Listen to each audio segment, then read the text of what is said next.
uma carta ao rei de Israel, dizendo: logo em chegando a ti esta carta, saiba que eu te enviei Naamã, meu servo, para que o restaure da sua lepra. Sucedeu que, lendo o rei de Israel a carta, rasgou as suas vestes e disse: sou eu Deus para matar e para vivificar, para que este envie a mim, para eu restaurar ao homem da sua lepra. Pelo que deverás, notai, peço vós, e vedes que busca ocasião contra mim. Sucedeu, porém, que, ouvindo Eliseu, o homem de Deus, que o rei de Israel rasgara as suas vestes, mandou dizer ao rei: por que rasgaste as tuas vestes? Deixa ouvir a mim, e saberá que há profeta em Israel. Veio, pois, Naamã com os seus cavalos e com os seus carros, e parou à porta da casa de Eliseu. Então Eliseu mandou um mensageiro, dizendo: vai e lava-te 7 vezes no Jordão, e a tua carne te tornará, e ficarás purificado.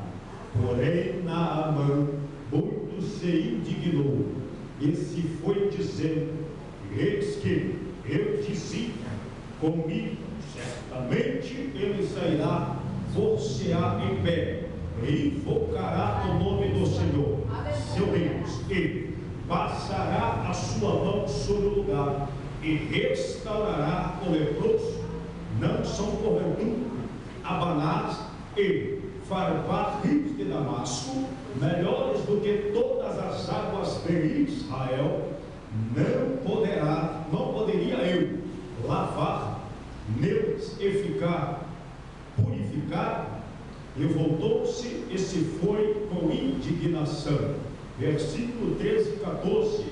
Então chegaram-se a ele os seus servos, e lhe falaram e disseram: meu pai, se o profeta te dissera alguma grande coisa, porventura não farias, quanto mais dizendo-te ele: lava-te e ficarás purificado. Então desceu, aleluia, e mergulhou no Jordão 7 vezes, conforme a palavra do homem de Deus, e a sua carne tornou como a carne de um menino, e ficou purificado. Se assenta, só se for dando glória a Deus. Estamos muito grandes. Com toda certeza se levanta o adversário de todas as formas, tentando nos neutralizar, tentando nos parar, para que nós não conseguimos alcançar o objetivo da parte de Deus para nossas vidas. Percebe-se muito bem que toda vez que se levanta, pastor, na campanha da igreja, muitos dos irmãos querem abraçar essa causa, querem estar juntamente agarrados nessa causa. Alguns começam a primeiro elo, o segundo, o terceiro elo, mas quando vai chegando no quarto, quinto, sexto e sétimo, algumas coisas vão acontecendo que vai lhe tirando o foco, que vai lhe paralisando, e o adversário, o objetivo que ele tinha traçado, pastor, no seu coração, com tantas incertezas, com tantas tribulações e tantas dificuldades, muitas das vezes acaba lhe tirando aquele foco, lhe tirando aquele fervor do coração, e muitos acabam pulando do barco, outros acabam desistindo da campanha e fica: eu quebrei esse propósito, não fui hoje, então não vai adiantar mais eu continuar, dar continuidade nessa campanha. Pois bem, talvez eu já esteja falando para alguém que nessa noite fica ciente muito bem que quando você começa uma campanha, você está colocando um propósito diante de Deus. E a Bíblia diz que quando nós fazemos voto com o Pai, é melhor que nós cumpramos esse voto. Se nós não formos cumprir, melhor que nem façamos esse voto. Então, com toda certeza, a cada um dos santos que entraram aqui nessa noite, entraram com um objetivo no coração, entraram com um propósito e apresentaram diante desse Deus que é todo poderoso, e é uma coisa que não pode fazer, pastor, é responder com fogo às orações dos teus servos. Deus não rejeita oração. Me explica isso, Leonardo. Eu te explico antes de entrar na mensagem. Certa feita, a nossa irmã Ana, que estava sendo cansada, de ser agredida, de ser atacada por Penina, que se sentia muitas das vezes tão constrangida por Penina, de tanto lhe acusar ela, por ela não poder gerar filho. Glória a Deus e aleluia. Certa feita, ela foi para o templo orar, e diz a Bíblia Sagrada que estava no templo o sacerdote ali, que estava ali também. Essa moça estava tão atribulada de espírito que ela não conseguia nem expressar uma palavra. Ela só dobrava os seus joelhos, só movimentava os lábios. O sacerdote ali, observando toda aquela cena, não conseguiu diagnosticar nada, tirou uma conclusão precipitada e fez uma acusação para Ana, dizendo que ela estava embriagada. A mesma agora rasga o seu coração, expõe para o sacerdote tudo aquilo que estava acontecendo na vida dela. O sacerdote, depois de ouvir toda a palavra, toda a lamúria daquela mulher, vai lançar uma palavra profética para ela, dizendo: seja feita a tua petição. Passaram-se agora os tempos, pastor. A Bíblia diz, e faz menção, que o Deus de Israel, que não rejeita a oração, vai abrir a madre de Ana. Ana agora vai gerar o jovem Samuel, para a glória do Deus de Israel. Aleluia! Mas nessa noite nós estamos falando de Naamã. E quando nós vamos ler esse texto, ou melhor dizendo, quando nós vamos entender esse texto, é verdade que nós temos que investigar um pouco o contexto histórico. E segundo nós entendemos, quando o rei Davi morreu, o seu filho Roboão, aleluia, seu filho Salomão tomaram o templo. E quando Salomão, depois do seu falecimento, a história nos diz que o seu filho Roboão vai agora assentar no trono, aleluia, deixado pelo seu pai. Esse mesmo agora vai agir com truculência, vai colocar um fardo pesado sobre o povo, aleluia. Agora o reino de Israel vai se dividir, virando em dois reinos, sendo o reino do norte, virando em Israel, que tinha 10 tribos naquela época que estava sendo liderada sob Jeroboão, nós entendemos. E o reino do sul ficou sendo o reino de Judá, que tinha 2 tribos: a tribo de Judá, a tribo de Jerusalém, melhor dizendo, e a tribo de Benjamim. Glória a Deus e aleluia. Nós conhecemos essa história e conta-nos os contextos históricos que havia diversas vezes uma atrito entre os assírios e entre os povos de Israel, por causa de alguns pontos de comércio que existiam em Damasco naquela época. Diretamente eles estavam em Felpas, direto e reto, eles estavam nas espadas, lançando um contra o outro, por causa desse lugar de comércio. A Síria queria se postar naqueles lugares, mas Israel também queria, pastor, tomar conta daquelas localidades, daqueles pontos de comércio, que trazia muito lucro para as suas regiões. E nós entendemos muito bem que os assírios, na época de Davi, esses mesmos pagaram tributos para Davi, mas logo depois do falecimento de Davi e do falecimento do teu filho Salomão, a história nos conta que esse reino agora conseguiu alcançar a independência, parando de pagar tributos para Israel. A Síria agora vai se transformar uma potência naquela época. Glória a Deus e aleluia. E nessa época, diante de todo esse contexto, diante de todo esse conflito, surgiu um moço por nome de Naamã. Aleluia. Nós conhecemos muito bem a história desse moço. Conta-nos a história que houve um conflito entre Israel e houve um conflito em Assíria. Mas na época de Naamã, segundo alguns contextos históricos, estava mais ou menos que apaziguada entre Israel e entre a Síria. Aleluia, aleluia, glória a Deus. Essa guerra agora conta-nos a história que depois desse tempo dava-se o nome, aleluia, quando os homens iam e raptavam alguma coisa do reino, sem que algumas pessoas percebessem que estava sendo subtraído algo daquela localidade. Segundo alguns estudiosos, assim que foi feito. Quando Naamã entrar naquela localidade,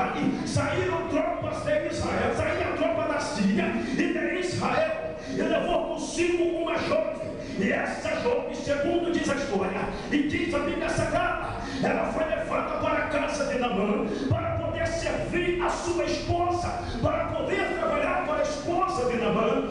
Quando nós olhamos essa história, eu já fico observando uma intervenção, um dedo de Deus na história da vida desse moço, porque se não fosse essa menina, esse moço não saberia que existia o profeta em Israel, e se essa moça não fala que existia um profeta em Israel, em Samaria, esse moço não ia procurar, pastor, esse tal profeta, e se ele não procurasse esse tal profeta, com toda certeza, a história de Naamã não ia ser uma história de um homem que era leproso e que foi purificado, mas ia ser contado na história um homem leproso que cresceu, que viveu, que conquistou muitas coisas, que conquistou muitas províncias, que ganhou muitas batalhas, mas morreu leproso, aleluia. E conta-nos a história que essa moça, certa feita conversando com a esposa de Naamã, foi relatando para Naamã, relatando para a esposa de Naamã a respeito do profeta, do homem do Senhor, que estava na terra de Samaria. Oxalá, Senhora, que se o meu Senhor fosse em Samaria, o profeta de Deus que está na terra de Samaria em Israel, o rei Samaria da sua lepra, aleluia. E quando, aleluia, essa moça, a esposa de Naamã, fica sabendo das informações que essa jovem passa para ela, essa mesma agora vai chegar para Naamã e vai dizer: olha, meu filho, olha, meu esposo, eu estava conversando com essa jovem que você trouxe nesse cativeiro, que você trouxe nessa batalha, para ser nossa serva, para trabalhar, para poder nos ajudar aqui no meu serviçal. Essa mesma me trouxe algumas informações de um profeta que está em Samaria, e que Deus está na vida desse profeta, que Deus usa esse profeta.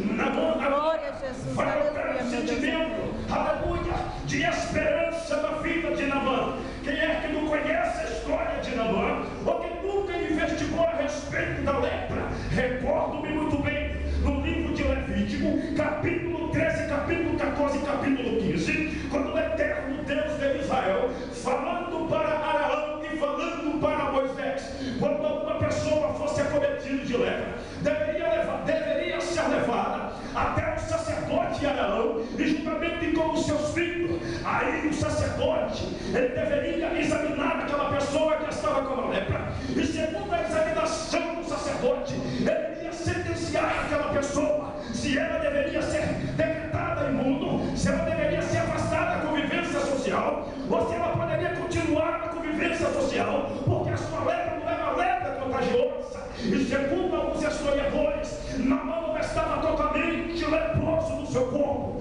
Segundo contamos a história, havia dois tipos de lepra naquela época, chamada de a lepra erupsa, e outra lepra que não era também contagiosa. A lepra ela tinha duas significados. Quando era examinada por sacerdote, quando ele olhava que a carne da pessoa estava toda branca, mas quando ele olhava as feridas e via que as feridas estavam profundas na pele do indivíduo, aí o sacerdote ia examinar todas aquelas feridas. Se ela tivesse profunda na carne, então ele ia declarar que aquela pessoa estava imunda. E se ela tivesse imunda, ela não poderia ter contato com ninguém. Ela deveria permanecer em uma certa distância de outras pessoas, para que não pudesse contaminar o arraial de Israel, para que não pudesse contaminar o local que ele estava residindo naquela época. Mas se a lepra fosse investigada, e se a lepra fosse observada, que a carne estivesse branca, mas que as feridas não estivessem soltando uma samorra, então o indivíduo poderia continuar exercendo as suas funções dentro do templo, melhor dizendo, dentro do arraial. Então o indivíduo poderia continuar exercendo a sua função no meio social, aleluia. Tirando então a conclusão, eu observo que a vida de Naamã, a lepra de Naamã, não era uma lepra contagiosa, mas não deixava de ser lepra. Quando esse moço, aleluia, colocava a sua armadura, que ele ia para a guerra pelejar, então era uma sensação de alívio para Naamã, porque o mesmo colocava aquela armadura, pastor, e quando ele ia à guerra, que ele ia à batalha, ele conseguia se esquecer daquelas feridas que estavam no seu corpo, ele deixava de se coçar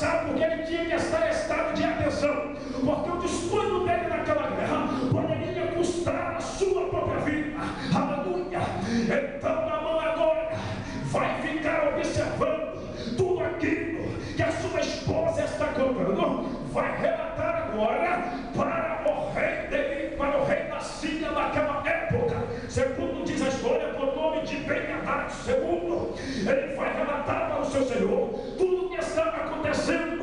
E a Bíblia diz que Naamã era um homem muito honrado pelo rei da Síria naquela época. O rei da Síria tinha total confiança na vida de Naamã. Ele era a autoridade suprema daquele povo, mas tinha uma confiança tão tremenda na vida de Naamã, a ponto de deixar o mesmo ser general e comandar todas as tropas da Síria naquela época, quando ia para as batalhas, para as guerras com as nações inimigas. Agora Naamã vai chegar para ele e vai dizer: ó meu Senhor, aquela jovem que eu levei nos cativos, aquela jovem que eu levei para a minha casa, segundo ela me disse, que é um homem em Samaria, que é um homem em Israel, que ele tem poder dos deuses e que serve ao Deus de Israel, que se ele orar por mim, que se ele estender as suas mãos em mim, vai me restaurar dessas feridas. Eu já me estou aguentando mais, meu Senhor. Enquanto eu estou na batalha, eu estou aliviado, porque eu não vejo essas feridas. Mas quando eu vou tirar essa armadura, quando eu entro para dentro da minha casa, que eu vou olhar no meu espelho, ou que eu vou me namorar, ou quando eu vou abraçar a minha esposa, aí eu vejo, meu Senhor, o real estado que eu estou. Aí eu observo as circunstâncias que a minha vida está. Aleluia! Aí o rei da Síria vai escrever uma carta, como era de costume naquela época, para enviar ao rei de Israel. Segundo alguns historiadores, que era Jeroboão que estava no comando de Israel naquela época. Ele pega aquela carta, ele vai até Jeroboão. Eu estou adiantando por causa do horário. Ele vai até Jeroboão, pastor, mostra aquelas cartas. Aí o rei de Israel, que não tem nenhum pouquinho de intimidade com Deus, que não tem santidade com Deus, não tem direção de Deus, vai pegar aquela carta em sua mão, vai ficar estarrecido, vai ficar amedrontado, vai ficar tremendo, vai ficar pasmado. Aleluia! Quando recebe a carta do rei da Síria daquela época, o mesmo vai dizer: só é Deus para poder vivificar. Quem sou eu para poder restaurar esse moço dessa lepra? Aleluia! Quem não tem intimidade com Deus nunca vai poder fazer nada para a sua vida. Quem não tem intimidade com Deus nunca vai poder dizer para o paralítico: levanta e anda. Quem não tem intimidade com Deus nunca vai poder dizer: levanta e anda. Mudo fala, cego vê, surdo ouve. Deus está dizendo para você nessa noite, Deus está dizendo para você nesse lugar dessa noite, que se você tem intimidade com Ele, se você tem comunhão com Ele, pode tocar que o jornal vai se abrir, pode tocar que o jornal vai se abrir para você ler.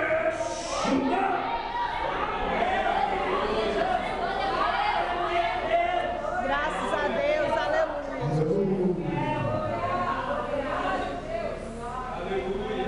Glória a Deus. Lamanda. Rodon, Candefai. Reni, Antomini, Candaracéria, Canenevácia. Dorumina, Lantugini Nadasto, Caneséria, Candefai, Candaragachobia, Naravácia. Aleluia. Aí ele pega a carta na mão, vai rasgar as cartas e vai ficar estarrecido. Aleluia. Aí o profeta Eliseu, observando todo aquele cenário, vendo o rei de Israel amedrontado, vai mandar uma palavra para o rei de Israel: ó rei, por que você está amedrontado desse jeito? Por que você está enlouquecido desse jeito? Deixa vir até mim e saberás que há profeta em Israel, ó rei. Aleluia! Nós conhecemos, Naamã foi levar uma carta para o rei de Israel naquela época. Aleluia!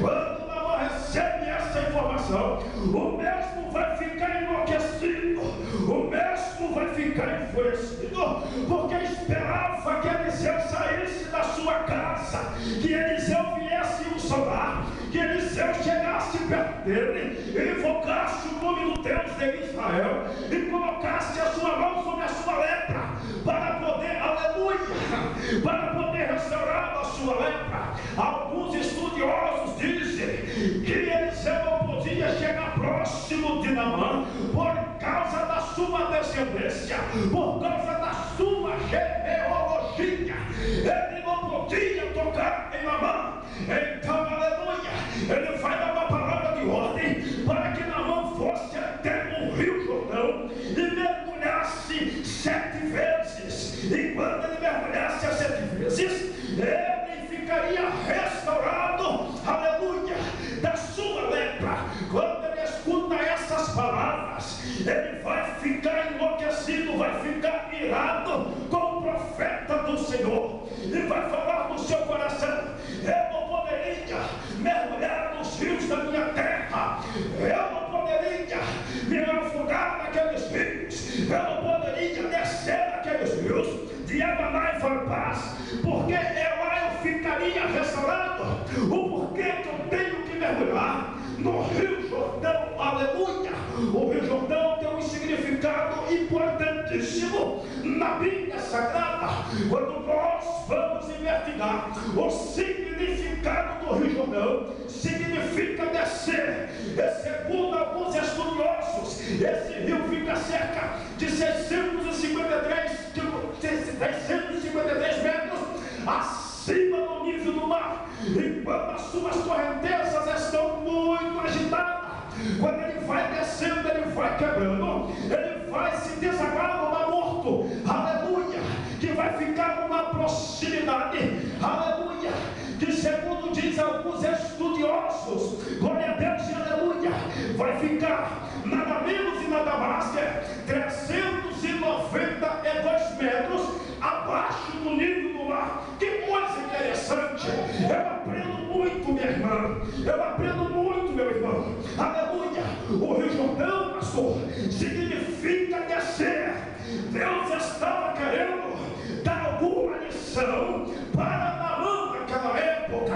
Deus estava querendo dar para Naamã alguma lição naquela época. Deus estava querendo dar para Naamã, vou repetir mais uma vez, alguma lição para a vida de Naamã. Não podemos desprezar o Rio Jordão em nossa vida, porque eu me recordo que quando o Messias, que quando o nosso mestre Jesus Cristo de Nazaré, na fase do seu ministério, que é definido segundo a teologia, pastor, é definido em 3 fases o ministério de Jesus. A primeira fase é o ministério da preparação, a segunda fase é o ministério do reconhecimento, e a terceira fase do ministério do mestre é a fase da decisão. É quando ele está indo para o Calvário, é o momento de decisão, se vai padecer, se vai morrer, ou se vai negar a mim mesmo e vai desistir de ir até o Calvário. Mas não é sobre isso que eu quero dizer. No período da preparação, Jesus se preparando, e logo depois de ser preparado, ele vai até quem? Até João Batista, aleluia, o precursor, a voz do que clama no deserto. Lá no Rio Jordão se encontrava o profeta João Batista batizando as pessoas daquela época, aleluia. Mas quando João Batista, pastor, estava batizando, ele olhando para o horizonte, ele viu uma figura que vinha vindo. Quando as pessoas vinham até João Batista, ele chamava de raça de víbora. Mas quando ele viu lá no horizonte vindo, João Batista logo já teve, aleluia, a visão, a certeza do que ele estava vendo.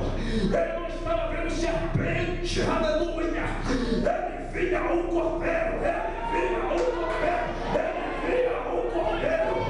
E ele disse: eis aí o cordeiro de Deus que tira o pecado do mundo.